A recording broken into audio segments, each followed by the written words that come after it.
Ia mai spune-mi, puișor, ce să fac eu să nu mor, că mi-e așa de dor de dulceața buzelor.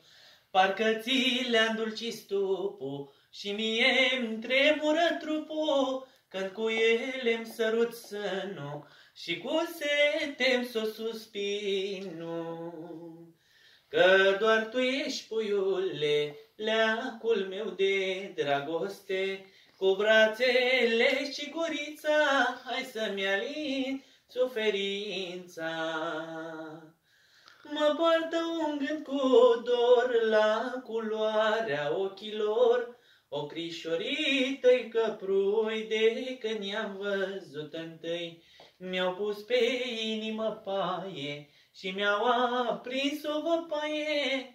Tu în brațe să mă strângi, văpaia ca să-mi o stingi, mă. Că doar tu ești, puiule, leacul meu de dragoste, cu brațele și gurița, hai să-mi alin suferința.